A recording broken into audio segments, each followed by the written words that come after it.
My biography briefly, and then discuss why we're here, and then get into the heart of the presentation about what is the pre-meeting for an environmental reserve review meeting with stakeholders, what is the stakeholder reserve review meeting like, and then what are follow-up activities and items for the reserve meeting itself. Again, questions and answers will be handled at the end, but with that in mind, let me give you a little bit of my background. I've been working at Environmental Risk Communications, Inc. for 20 years. I'm the founder and CEO and author of a software tool called Defender, which is used by 14 U.S. corporate user teams and 4 U.S. port authorities for estimating, displaying, and estimating for internal use, displaying to management, and disclosing to stakeholders their environmental liability forecasts. Under GASB 49, these are called pollution remediation obligations. Under ASC 410-30, which applies to U.S. corporations, these are called environmental obligations, or formerly environmental remediation liabilities.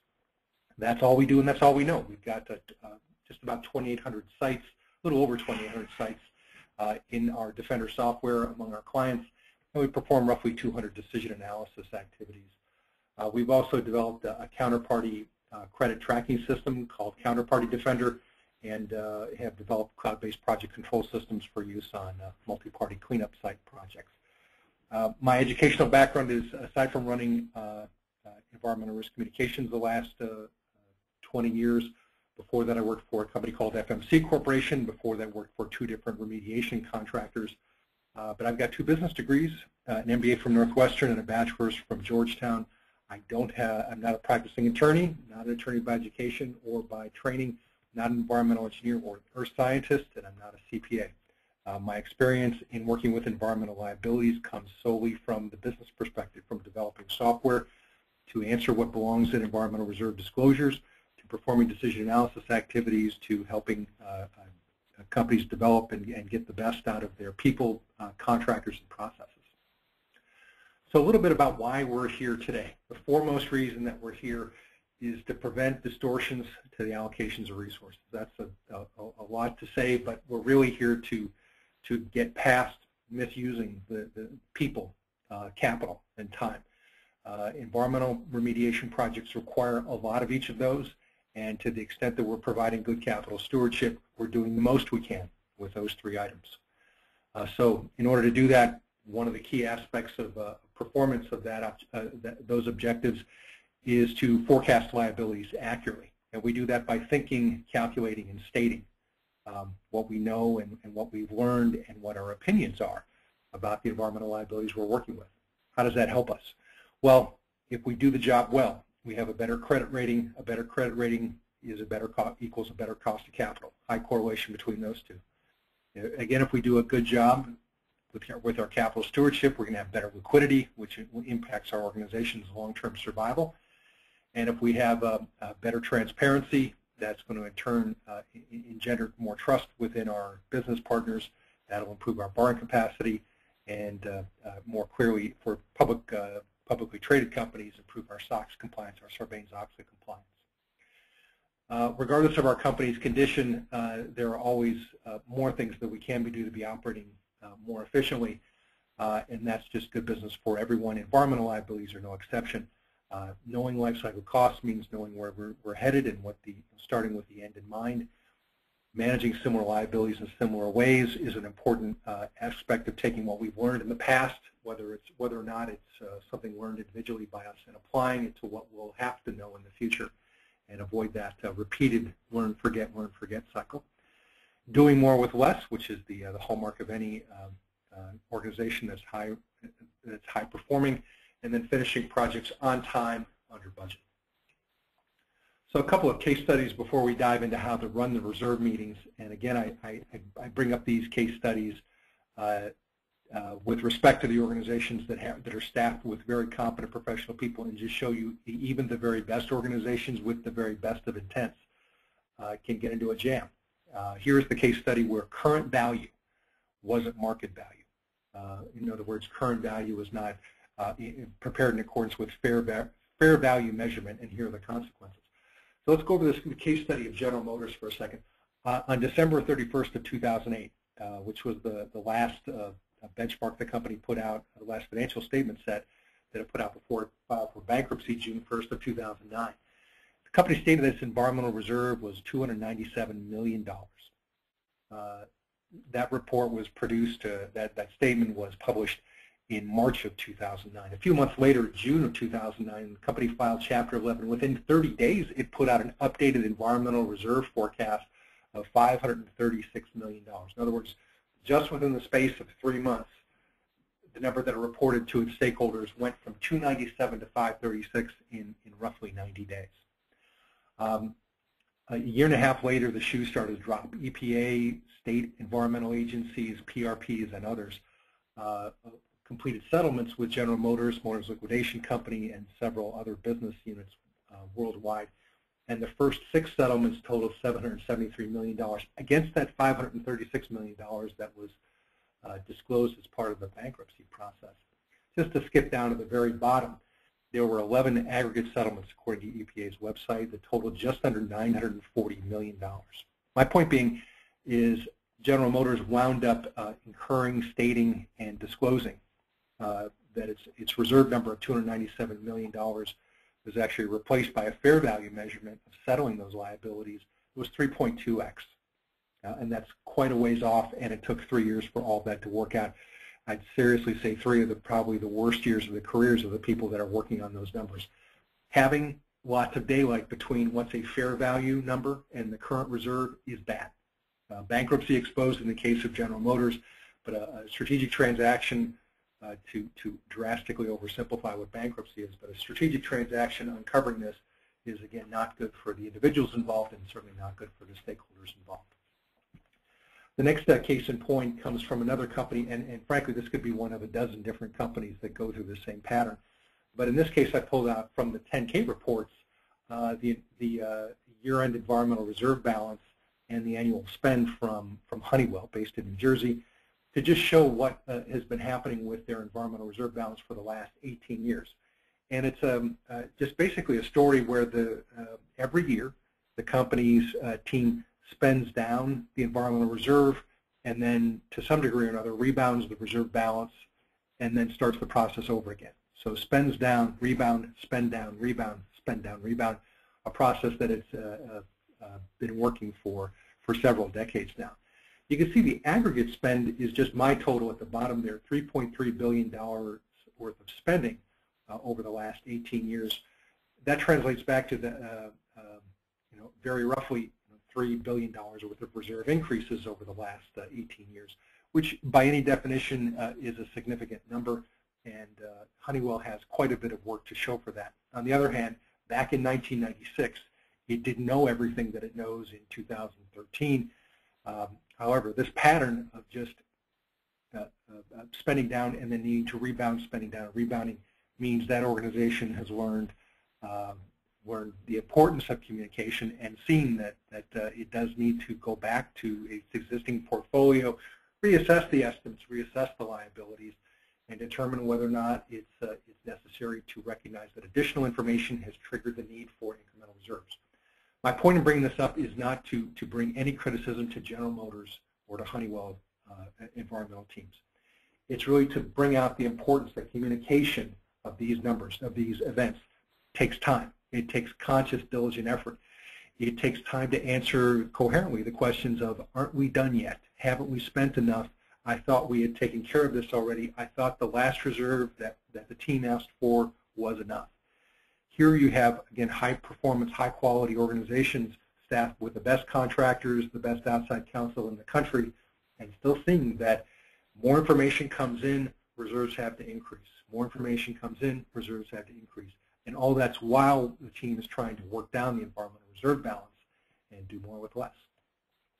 So a couple points quickly about environmental reserves. Spending off of reserves is tax deductible. It's tax deductible technically in the moment that the spending occurs because of the very simple precept of tax treatment follows cash spending. So tax follows cash. Spending is deductible when it occurs, not when you increase reserves. So when a company adds to its reserve, it is not torpedoing its profitability. It's not forcing the company into bankruptcy. What it is simply doing is rearranging an aspect of its balance sheet by marking up the liabilities for new information. So again, keep in mind, reserve spending is deductible when it occurs, so as the reserve increases, another thing happens at the same time. The deferred tax asset value, in other words, the tax deductibility of that event, of that reserve increase, goes onto the books at the same time as an offset. So in other words, if there's a company with a 30% tax rate and it adds $1 million to its reserve, it adds the $1 million to its reserve, and it also adds a $300,000 deferred tax asset. So it has a net change of shareholder wealth of $700K, not $1 million. So again, there's a couple aspects to keep in mind when putting a reserve increase onto the books, and that the news isn't all bad. Next point, know and actively select the proper type of money is part of running a good environmental reserve review meeting, because companies do have sophisticated treatment that they do have to determine what type of money is appropriate for a given project. Not a specific site. A specific site will contain all of these 4 types of money, but it's important to differentiate and have a sophisticated differentiation between different activities qualifying for different treatment, different funding mechanisms. Those 4 are operating expense, reserve dollars, which is the focus of our meeting today, capital expenditures, and asset retirement obligations. And they're generally speaking, just from a high level, 4 really different types of activities. Operating expenses are treating environmental issues at operating facilities as they occur. So they're the period costs of running a business as production ramps up and ramps down to get products, normally products out the door. Reserves are basically stranded costs that don't have an environmental issue associated with them, but don't have an active asset, an income-producing asset, where the revenues and expenses can be matched. The next is a capital expenditure, where the given environmental project will generate long-term cost management, cost reduction. So a capital expenditure is something like a new gas processing or gas handling system at a plant, or a paint booth, or another a facility enhancement of that nature that has a long-term useful life.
There are strict subtractions of assets, and they're important to remember because they really do present that chance for a company to unwind its business and find itself insolvent, because fines and penalties are fairly prompt removals of current assets and removals of shareholder equity from a company. So they hit the balance sheet in different ways, and they are not tax deductible at all. So fines and penalties are in a sense a 5th type of money that is useful to keep in mind. Next point, most environmental projects have a negative NPV, again, because the positive aspects of the NPV, like the income-producing aspects of the decisions or the assets, are in the past. We're really looking at, from today forward, most environmental projects, whether they're CapEx or OpEx, reserve or ARO, have a negative NPV going forward. Recoveries and property sales, as always, need to be displayed separately. There should not be any passive or active netting out. It needs to be made quite transparent that recoveries coming in are a separate set of bookkeeping entries from the reserve dollars or anything that's OpEx, CapEx, or ARO. they're all separate from the recoveries. So today I'll be talking about two types of reserve review meetings. And I don't have catchy names for them, so I'll just call one the run-up to the reserve review meeting, which is a meeting with between a remediation portfolio manager and the internal project management team and external consultants.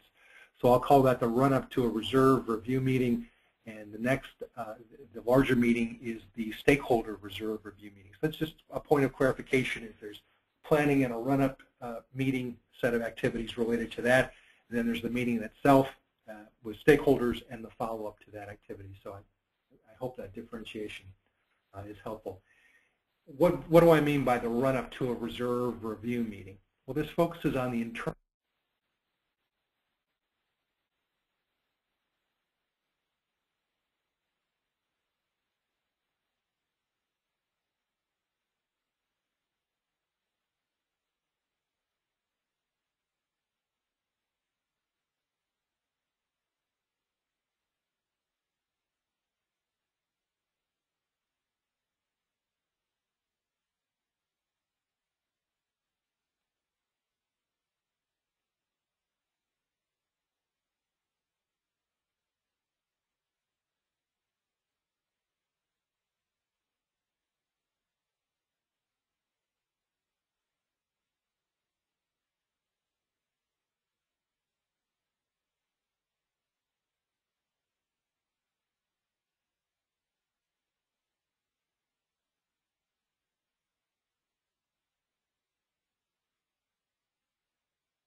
This is John Rosengard. I apologize for that. Could someone confirm if the audio is acceptable? Using either the chat or the question feature, if you could let me know if the audio is okay. Great, thanks. I guess I'll start back with this slide again. If anyone could clarify for me where the audio dropped out, that would probably be a big help. Just a word or two of where the audio dropped out might be helpful.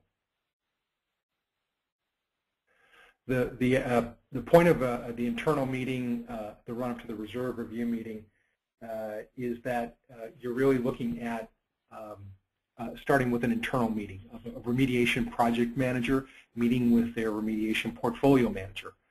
So that's the starting point here for today is saying that that internal project management team of a portfolio manager and the team membership, the direct reports that are managing projects, that they will meet and occasionally include the key consultants and the auditors working on the projects. These will be internal and external auditors and may also include the internal and external counsel.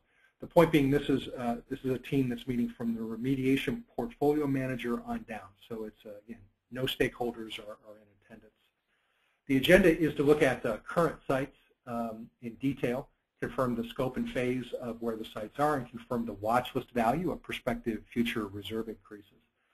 It's also looking at old sites, confirming what belongs on the watch list for a closing project, and that will include detail about the residual expected value for any remaining liabilities, and confirming that the cost times probability yields a low expected value, low being less than $1 million, less than 100K. Those definitions will shift from organization to organization. But after reviewing current sites and old sites, and again reaffirming the watch list, it's time to look at new sites that have recently been added to the portfolio through an acquisition or through environmental issue or release or notice of violation or some other triggering point. And the objectives for the new site agenda are to confirm the scope and phase, review the timeline for any cost engineering work that needs to be performed, review the deadlines for performing any purchase accounting activities, that is to recognize any reserve increases as part of the closing costs for a recently completed acquisition, and then reclassifying the expenses that may have initially been termed to be OPEX or ARO to convert them into reserve dollars. And that's, again, a one-time activity, but may be revisited for, again, sites recently added to a portfolio. Finally, it's important under new sites to set up that first watch list to use experience on prior sites to identify what are prospective reserve increases. They'll identify perhaps in the merger due diligence, the M&A process, and set up a watch list if not an actual reserve increase for new sites coming into the portfolio. Again, any environmental issues need to go one place or the other. They need to have a reserve, or they need to have a watch list item or series of items that reflect the deferred prospective reserve increases, so one or the other. The desired outcomes from the run-up meeting for the reserve review is to look at the current sites and show that spending is matching liability reduction. For the old sites, show that knowledge retention is being performed, and that for new sites, similar liabilities are being handled in similar ways, and that there's some sequencing of fitting in the new sites into the existing portfolio. All these activities are good because they provide, from the remediation portfolio manager's perspective, the motivation, the feedback back to the project management teams that there's respect for workload, that new sites coming into the portfolio do not necessarily just mean do more with more. It also means sequencing sites so that there's a reprioritization of the existing portfolio and a reprioritization of new sites to show that an organization can learn and reflect on what it needs to perform under different circumstances. So that's the sum up of the reserve review run-up meeting. In contrast, and I'll back over to these a couple of times here today, but in contrast, the stakeholder meeting is from the portfolio manager on up. It's managing up in the organization. Typically, this stakeholder reserve review meeting will include representatives from the operating units, corporate staff, such as real estate, finance, risk management, audit, legal, and operating business units. Some topics, however, not the entire meeting, some topics will require attorney-client privilege occasionally, and for certain circumstances, for certain companies that have smaller teams, perhaps the whole meeting will be covered by internal or external auditors who will be validating that the work was performed consistent with professional practice. The agenda of this meeting will be quite different from the internal team meeting, the run-up meeting. First of all, it'll start with a history of the reserve and spending to provide context.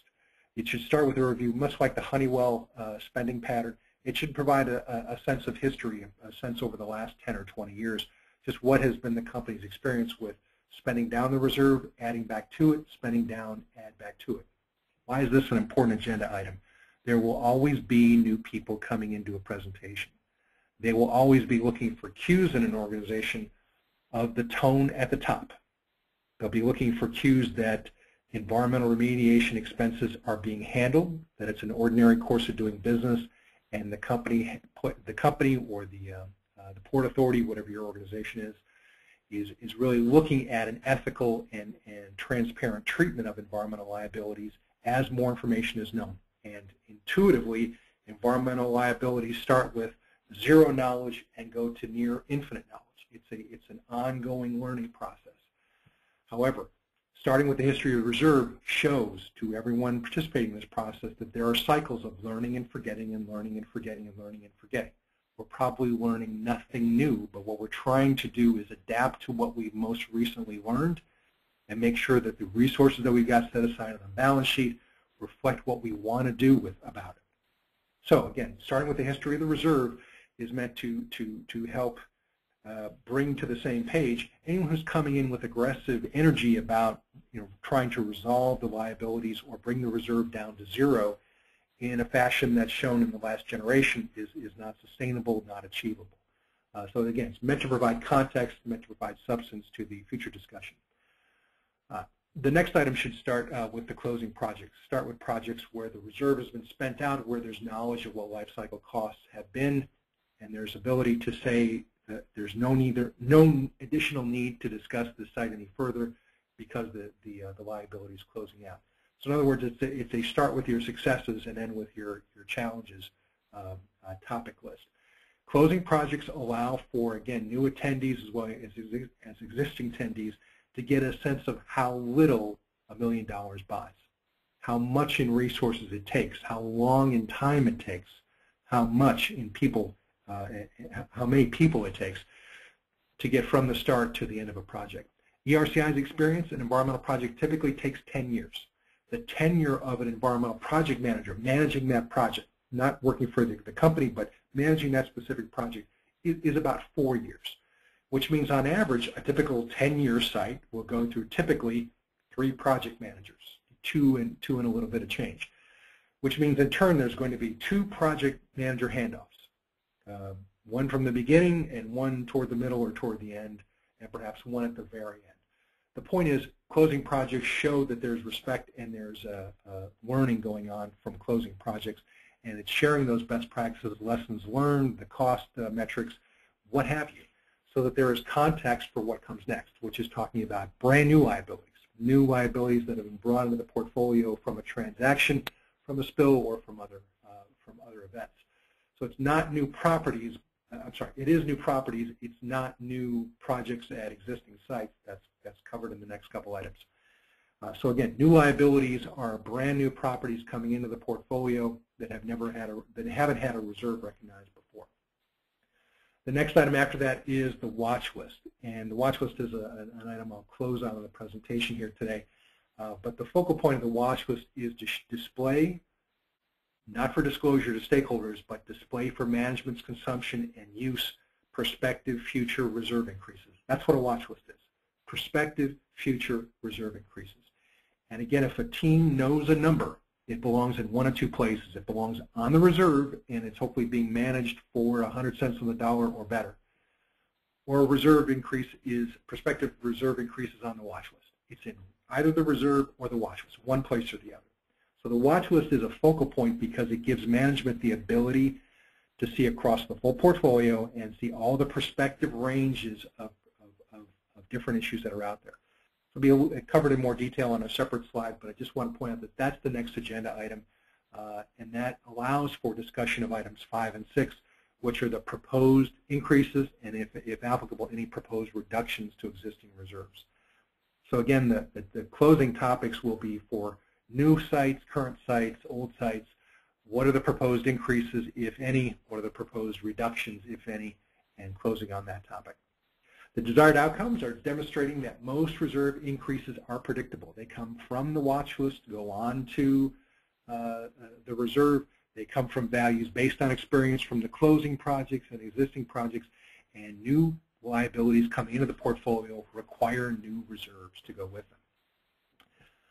This meeting is also a chance to demonstrate that spending is matching liability reduction, proving that similar liabilities are handled in similar ways, and that there again is some sequencing going on to make sure that the workload doesn't drastically jump up and down year to year. So to go back to the run-up to the environmental reserve meeting, I just want to point out a couple of aspects to this because these are do's and don'ts that I've seen create a challenging meeting, and I want to share this experience that hopefully will be useful in your own work. First and foremost, when you're running an environmental reserve review meeting, keep sharp boundaries, perhaps even posters up on the wall or do's and don'ts up on the wall. Do not let the meeting slip into becoming a budget, audit, or DA meeting. If you sense that a project is devolving into a remedy selection review meeting, a peer review meeting, a cost engineering meeting, stop that discussion. Ask that it be handled in a separate meeting, and keep the discussion at a high level about the reserves and the watch list and how the thinking was done to generate the reserves and the watch list only. Don't let it devolve into what the budget number needs to be or should be for this year. Don't let it devolve into what the audit trail is accurate and adequate. Let those be separate issues. Next, train people to really be able to handle the expectations coming out. Training to use the tools properly is a 6-month run-up activity.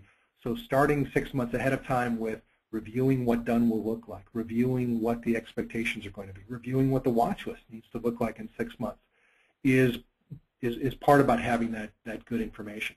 So if we're expecting to have a reserve review meeting around Labor Day, we should be having our training this week, 6 months ahead of time. Early March equals early September. It'll be here before we know it.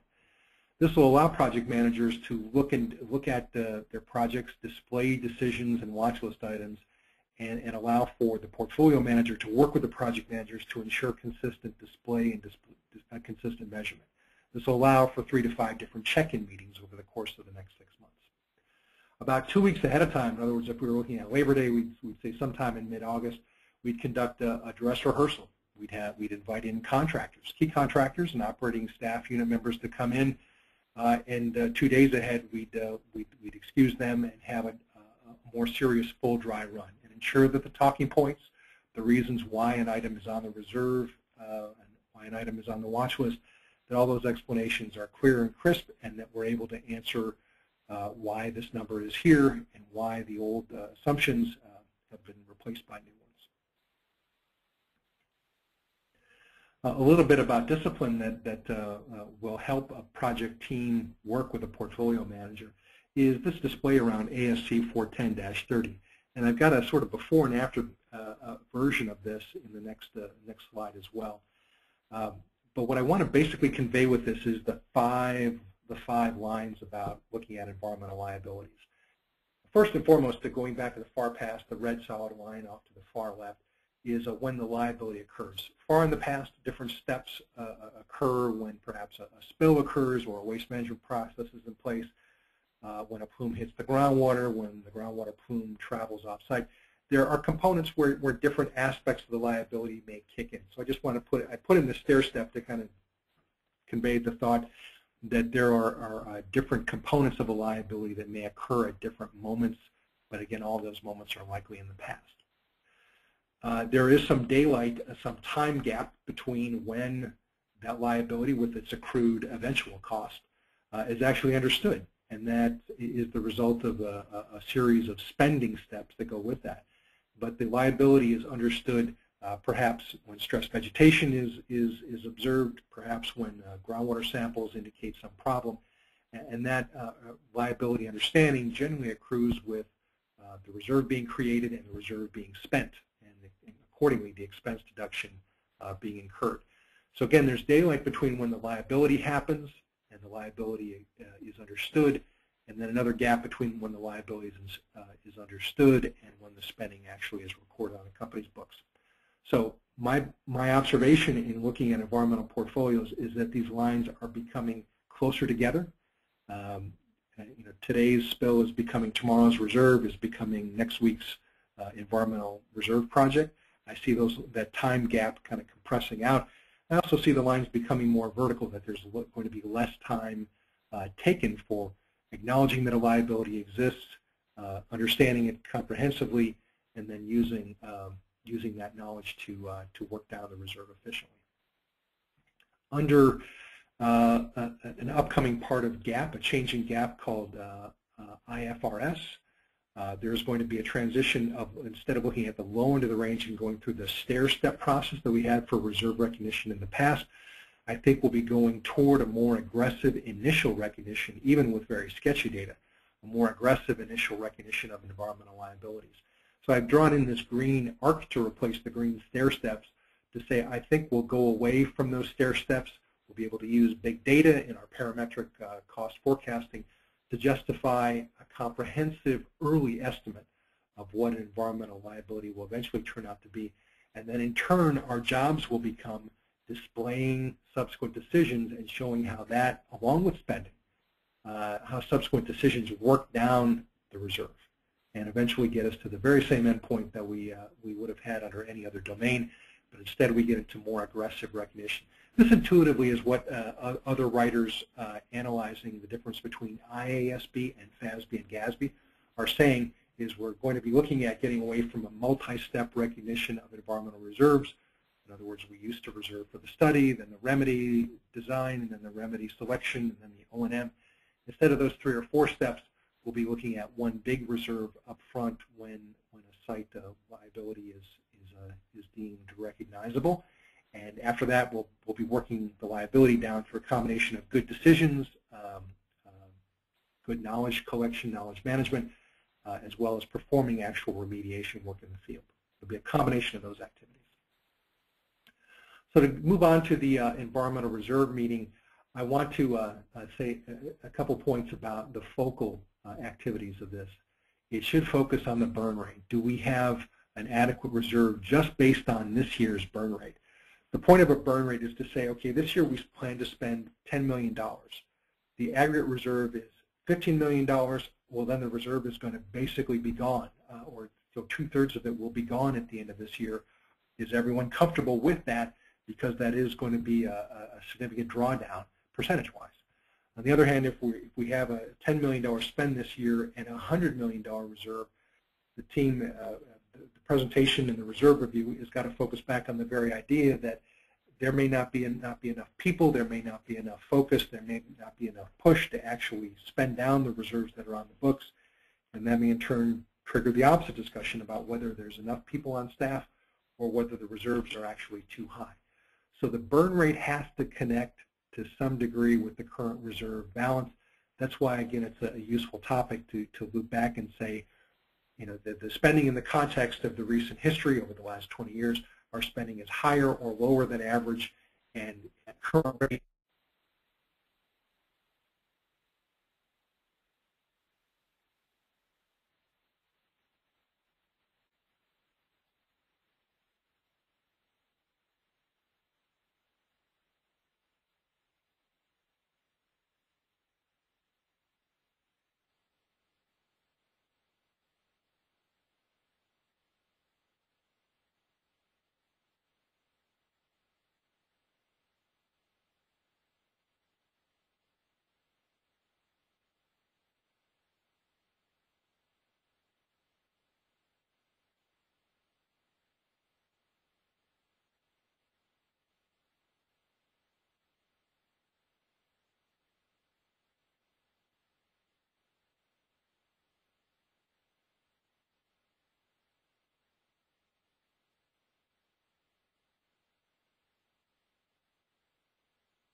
This is John Rosengard. Sorry for the technical difficulties here today.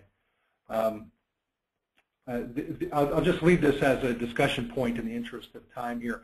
I've sent each of you a copy of the presentation in PDF format by email. If you don't have a copy of that, please drop me a note. I'll be glad to share the PowerPoint with you by email later on today.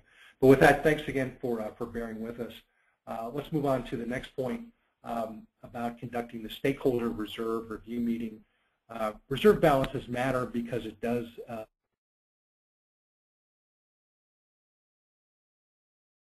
the balance sheet.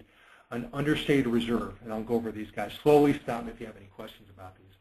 An understated reserve, that is a reserve that's too low, that reflects too few years of run rate, that does reflect too few items that are not migrating off the watch list onto the reserve.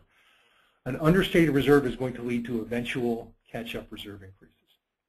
It's just a matter of inevitability because, again, if the work isn't done on your watch, it'll be done on someone else's watch, and if it's not done cost-effectively today, it'll be done in the future at whatever cost that turns out to be.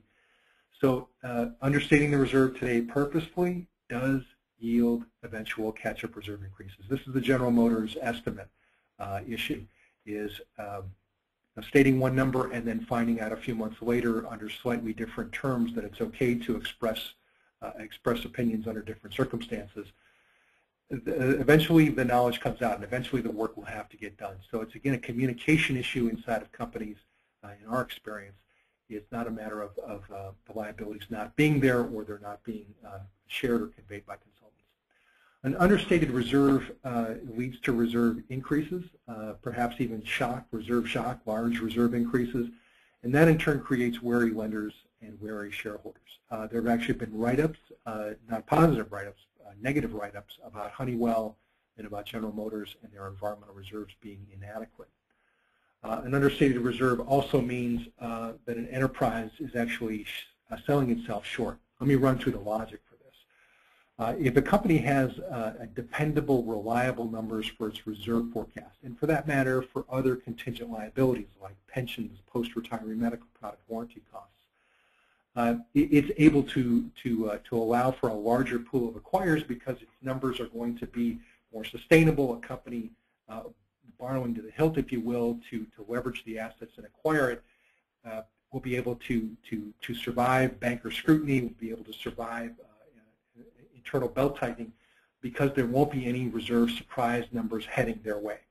However, if there are a set of undocumented surprises, if there are significant future reserve increases that have been deferred or are pending, that really limits the pool of acquirers that will be able to absorb shocks like that. So again, getting those shocks on the book and making them explicit is very constructive and helpful because it helps, again, the managers of an organization understand where its liquidity challenges are going to be, where its net worth challenges are going to be, if any, and be able to show a diligence and degree of thinking where pensions are given the same scrutiny as environmental liabilities and vice versa.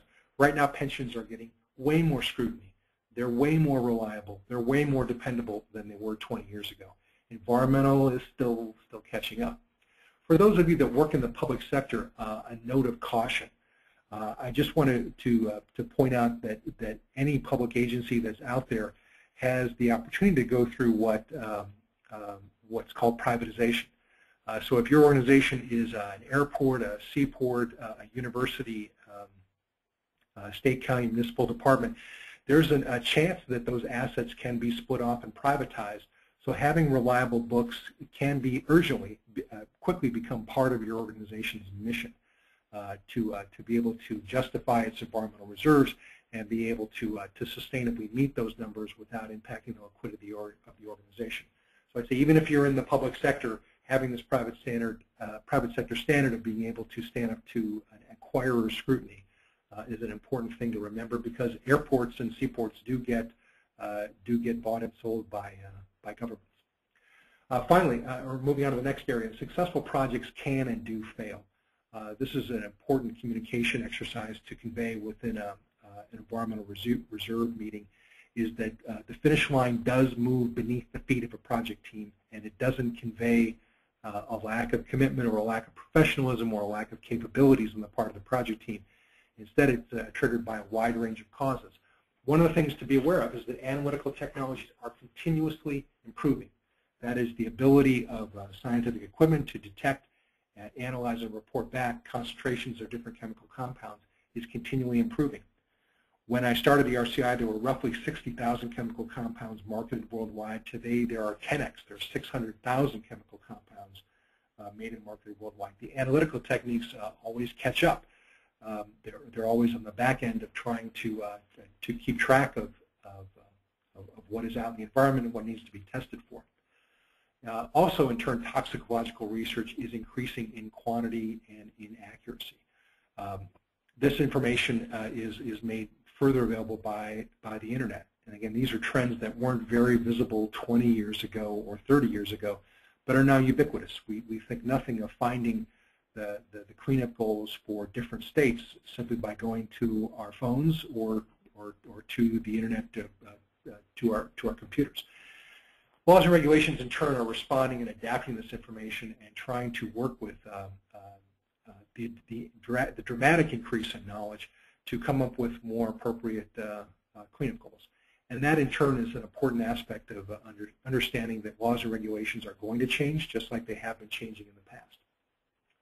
Another important topic to be aware of in managing an environmental reserve review meeting is if there are repeated site-specific reserve increases, this can be a negative impact. This can be a negative consequence for a project team because repeated site-specific reserve increases convey some negative things like a lack of situational awareness. Whether it's true or not, it conveys a lack of situational awareness that a project manager continually comes back to the well for additional reserve increases.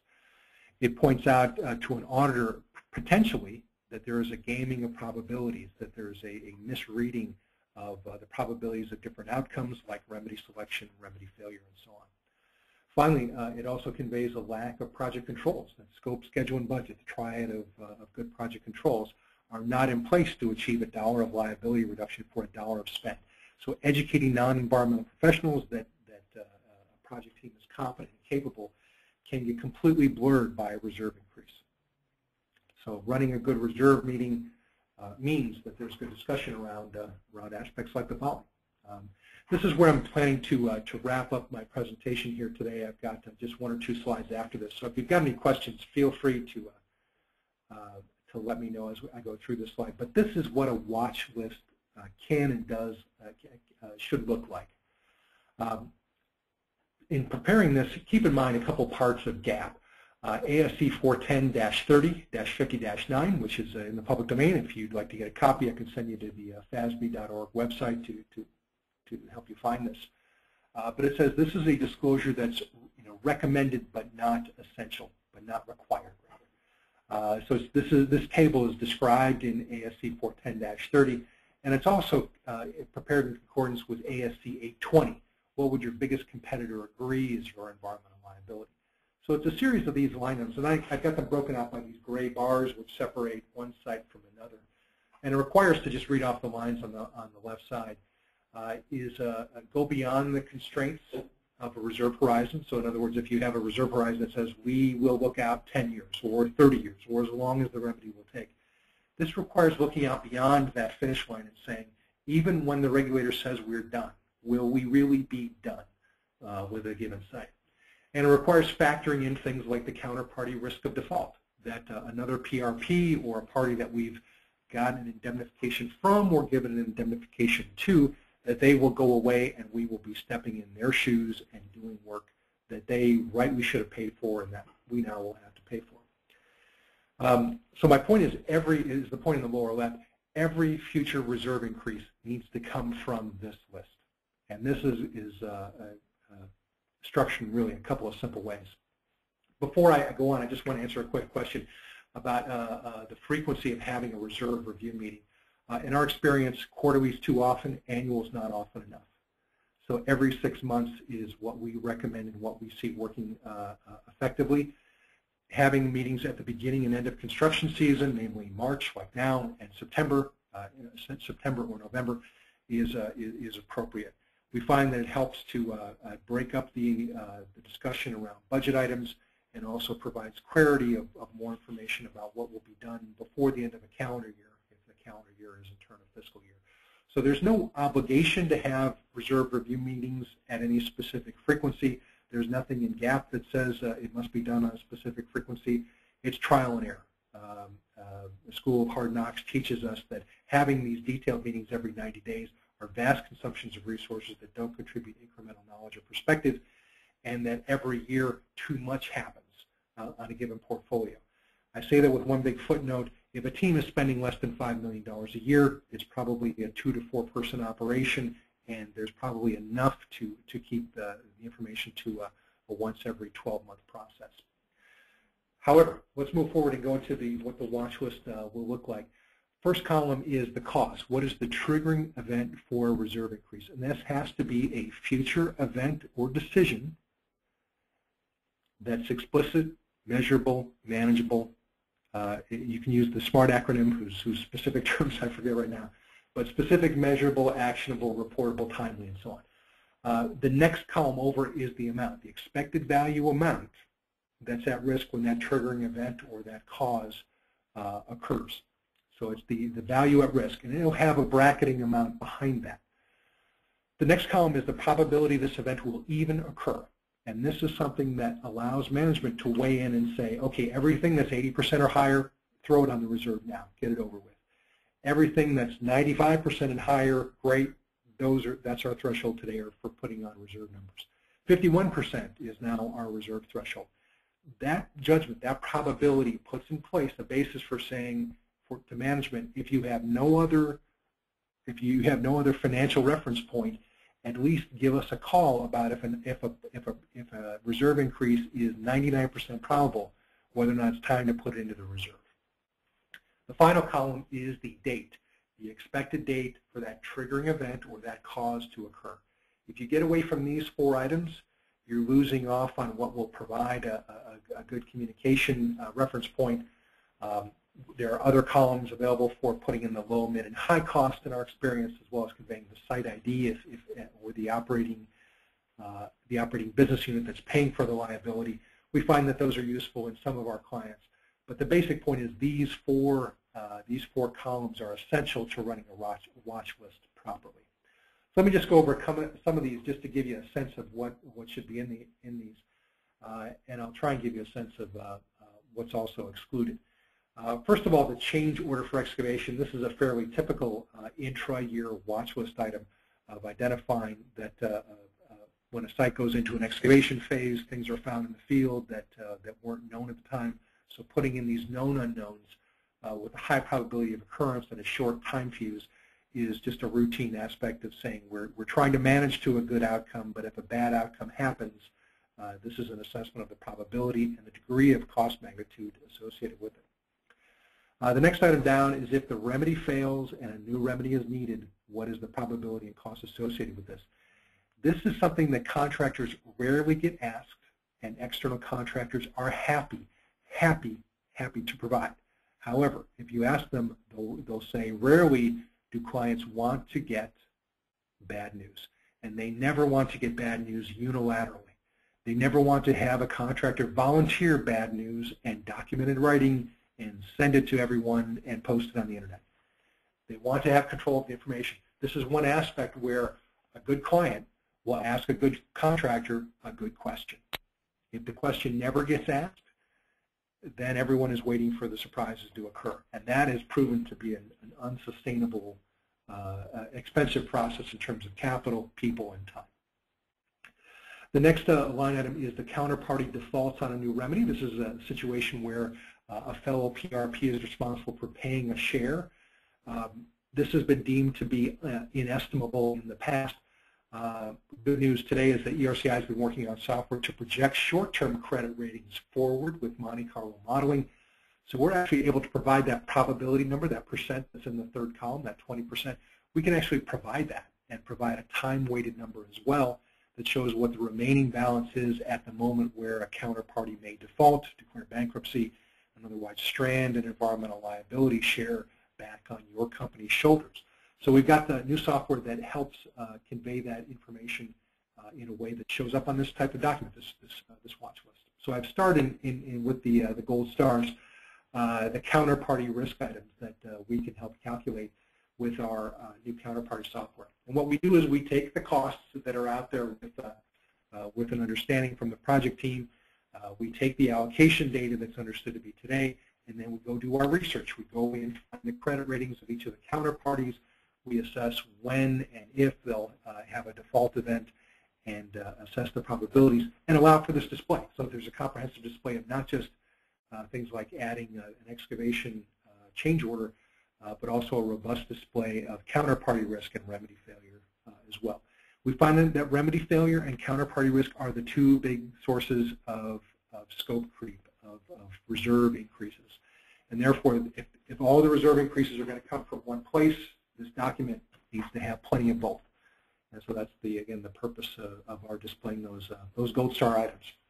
Moving down to the next couple items, groundwater pump and treat an additional 5 years at 2015, 2020, and 2025. I'm off to the far right column looking at those dates. Most sites that are in O&M have a review process in place. For sites that are under review with US EPA that are in CERCLA have a structured formal 5-year review process. So what I've got in here is the incremental cost of adding those successive 5-year increments to the reserve and putting in the corresponding respective probabilities for each of those events occurring.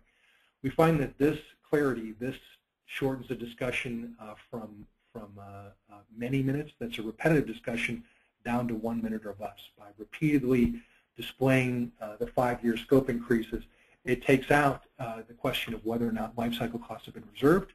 They haven't. It takes out whether there's a structure in place for recognizing future reserve increases. There is. And it takes out the question that an auditor might ask about whether there are clear benchmarks for recognizing a future reserve increase.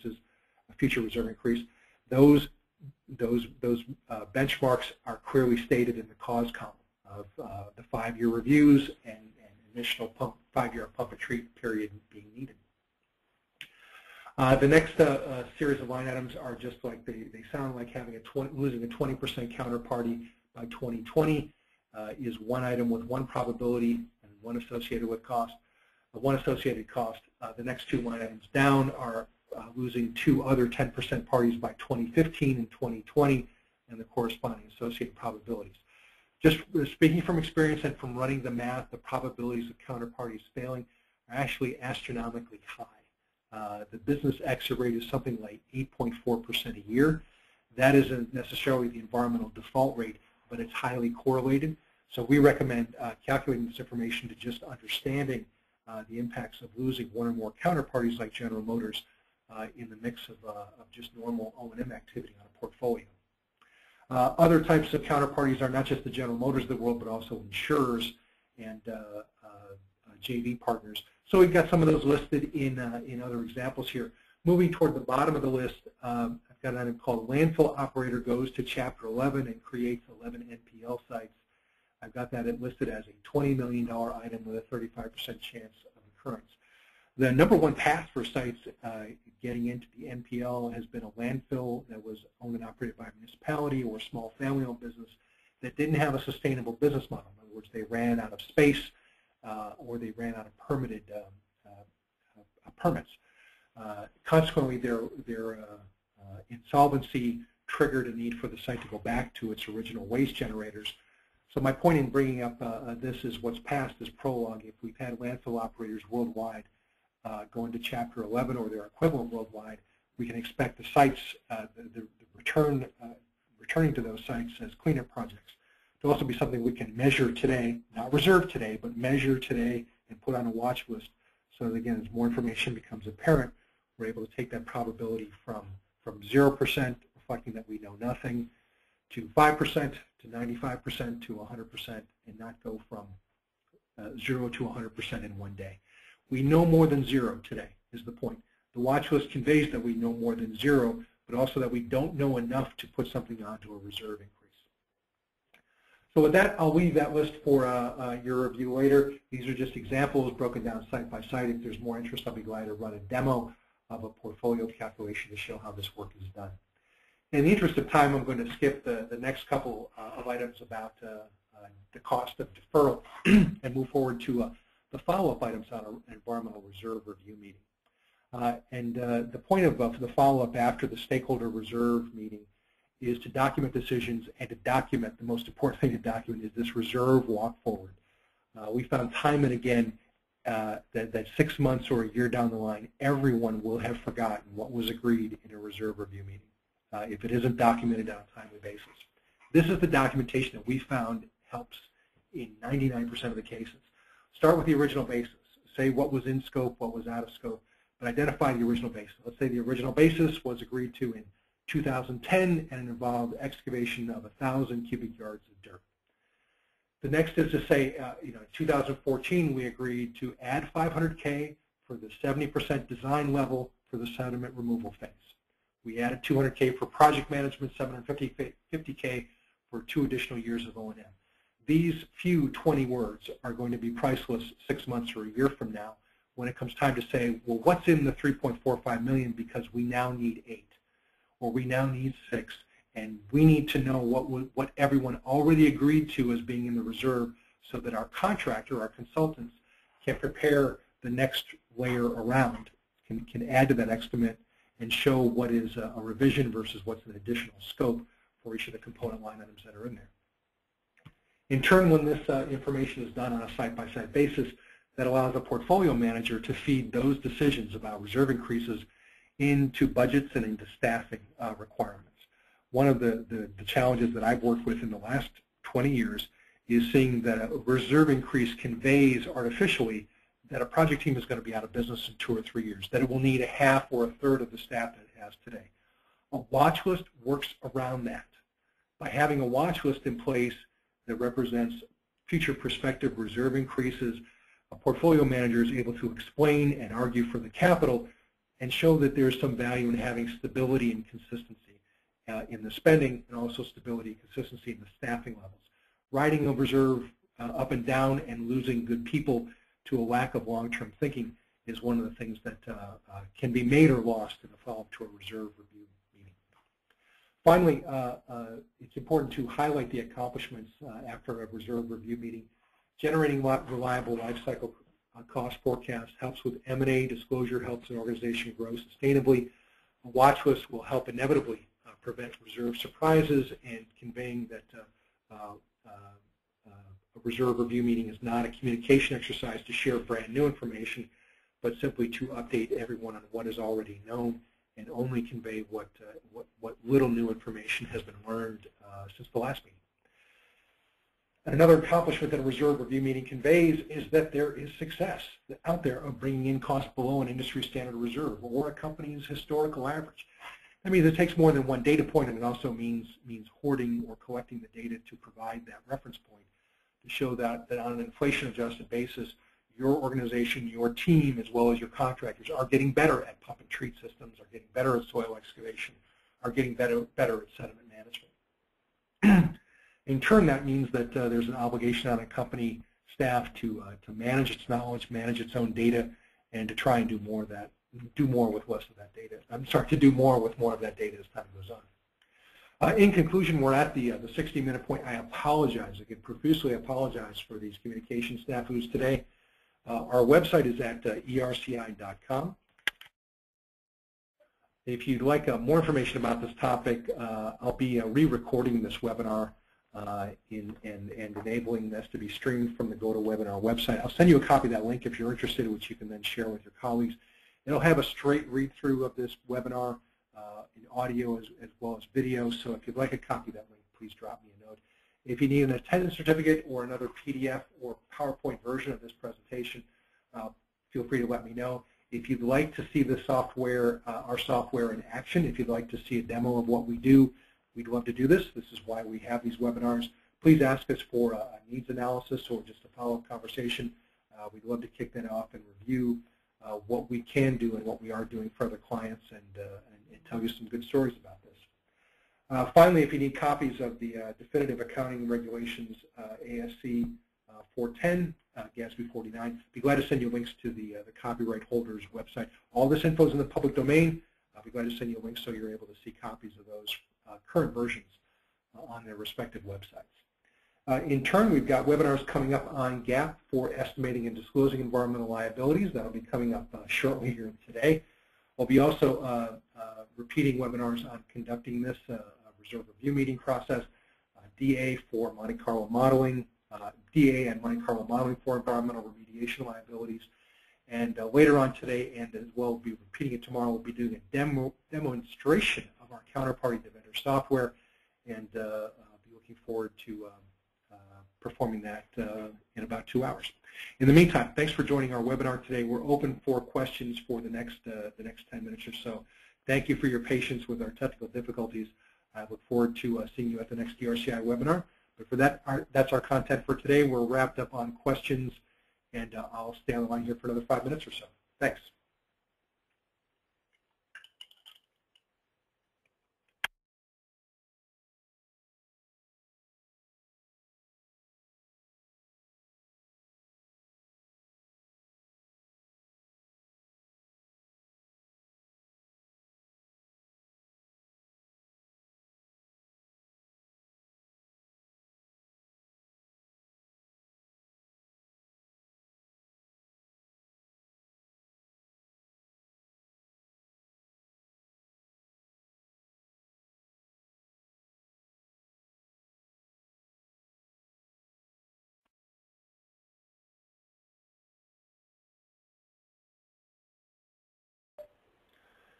Again, John Rosengard with Environmental Risk Communications. We're all caught up on questions. With that, I'll end the recording and end the webinar.